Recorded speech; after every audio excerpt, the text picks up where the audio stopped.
Okay, joining us now is Democratic Congressman Jared Moskowitz of Florida. He was the former director of the Florida Division of Emergency Management. So, Congressman, I just want to make sure I'm getting this right. You have Noem arguing FEMA should financially support states that are undergoing disasters, but leave the actual emergency response to those states. In your opinion, is that the most effective model? Well, I think the best way I can sum it up is when Donald Trump was talking about Israel and Iran as he was boarding the helicopter. He said, they don't know what the F they're doing. And Kristi Noem has no idea what she's doing. Okay? FEMA is cutting the grant that gives states money to build their capacity, at the same time telling them they need to build more capacity. She's been pausing grants of $10 billion for previously approved disasters. They cut 20% of the workforce, and every decision has to come to her. Okay, David Richardson, who's the new FEMA administrator or acting administrator, has zero emergency management experience. He doesn't know what he's doing, and he's not going to do anything without Kristi Noem's approval. So when we see reports that they didn't send swiftwater rescue crews for 72 hours, that's because Kristi Noem didn't approve it for 72 hours. Let me tell you, by the time those crews arrived, they were useless, okay, after 72 hours. When I was the director in Florida, the way that would have worked is the regional administrator would have woken me up in the middle of the night when those alerts were going on. If not the regional administrator, the weather folks who work in the EOC, the Emergency Operations Center, would have woken me up, or my deputy, in the middle of the night. We would have turned on the Emergency Operations Center. We would have gone to a level 1, and FEMA would have automatically moved those swiftwater rescue crews, Task Force 1 and Task Force 2, would have moved them. Without my permission, they would have done it, because that was their job. That did not happen here. Right. And so today I sent a letter to both the Homeland Security Committee and the Transportation Committee asking for a full investigation on the timeline of when decisions were made and why they've deviated from known protocols. And it's questionable whether these decisions may have caused additional death in Texas. I think that that is a very important point, Congressman. You know, some could argue that the inaction of the Homeland Security Secretary did, in fact, result in deaths. A lot is being said about FEMA as of late. You know, this has been particularly an agency that has been in the crosshairs of this administration. Is FEMA necessary from your perspective? And if so, why? Well, it's not only necessary, it's mandatory. First of all, it's congressionally mandated. So the executive branch can't get rid of it without Congress. They can break it, which is what they've done. Look, the industry has known that FEMA has needed reform for some time. I've been running a bill for 3 years to get FEMA out of Homeland because it's hard for an agency that requires speed to work in an agency that is a giant bureaucracy. So Homeland has been slowing FEMA down for years. So I actually have that bill with Byron Donalds. It's bipartisan. He's running for governor of Florida. I got Tom Tillis in the Senate and Padilla, Senator Padilla, both North Carolina and California, who experienced major disasters, to get FEMA out of Homeland. There's additional reforms that we could do at FEMA with block grants and things of that nature. But look, Mississippi, Louisiana, Alabama, they go bankrupt without FEMA. They get a hurricane this summer, they don't get FEMA money, they're bankrupt. South Carolina, North Carolina, bankrupt. Okay, you get into the states that deal with Tornado Alley, bankrupt. Okay, Tennessee, Kentucky, Kansas, these states go bankrupt without FEMA.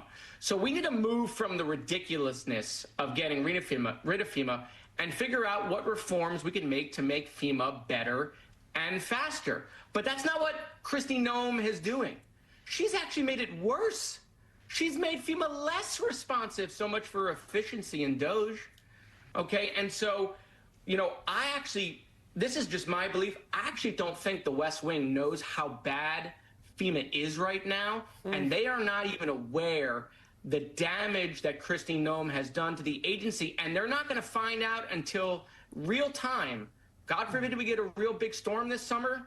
I'm worried that FEMA is not prepared, and it's all because of what the secretary has done. And then what she's going to say is, oh, see, we told you FEMA wasn't ready. No, no, no. You took something that needed reform, and you broke it to the point that it barely can function.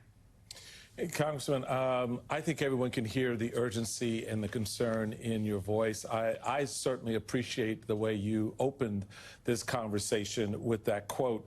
I want to quote you in a tweet this morning, noting, as the former emergency management director of Florida, I'm calling for an immediate investigation at Homeland GOP, Homeland Dems, and Transportation Dems, Transport Dems at Transport GOP. If accurate, this is a major deviation from FEMA protocol, may have slowed down response and been a contributing factor.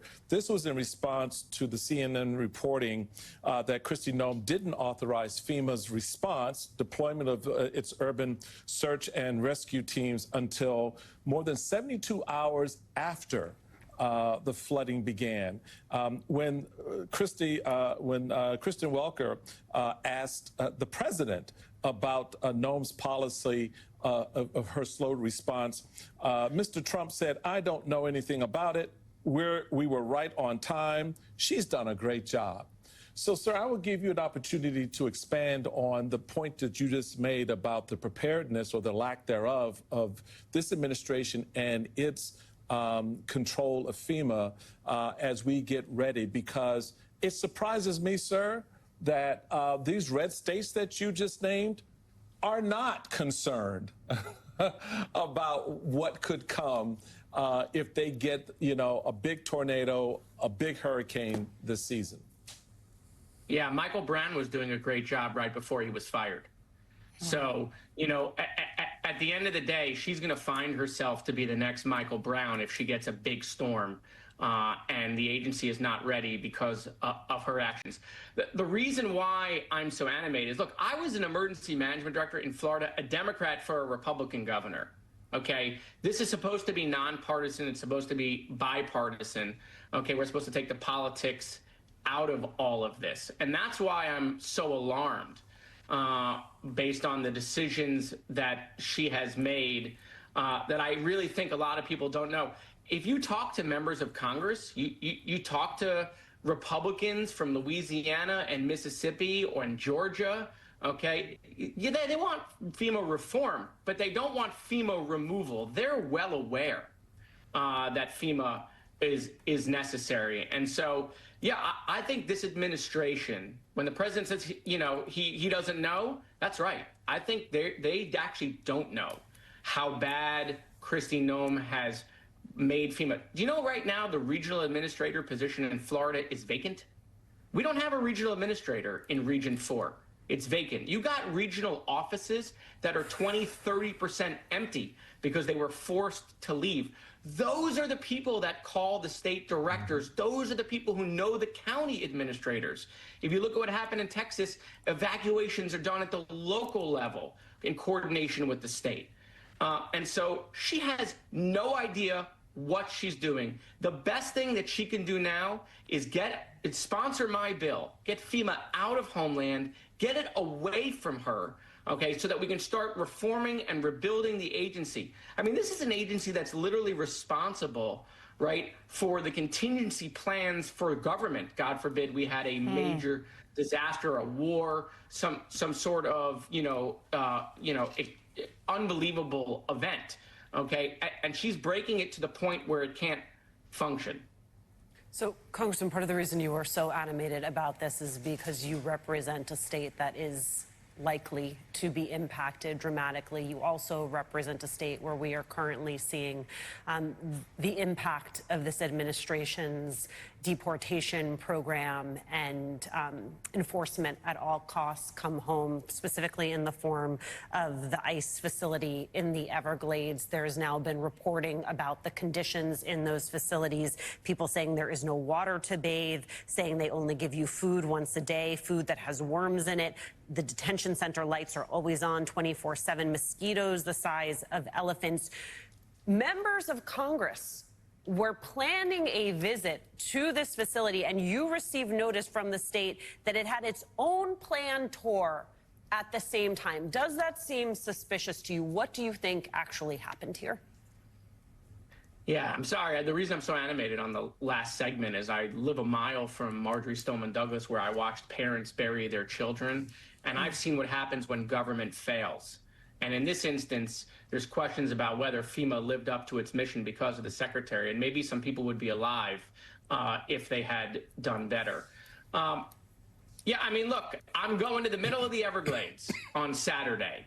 How convenient that they're going to have a tour at the same time that, you know, we were going to do our visit, which we're allowed to do. We are congressionally allowed to show up to any facility whenever we want and do a spot check. We've seen some of my colleagues try to do that in New Jersey and other places and get met with force. So obviously this is better than that. But, you know, who knows? Now they're sanitizing the tour. So, look, yeah, I'm gonna go to the middle of the Everglades, a facility that shouldn't be there. And we're going to tour it. We're going to talk to the folks there, and we're going to, you know, talk to see what the conditions are, and then we're going to report back. But yeah, the reports are that the conditions are inhumane, and quite frankly, this facility should never have been built in the middle of the Everglades. It's ridiculous. Congressman Jared Moskowitz of Florida, thank you so much, Congressman, for being with us.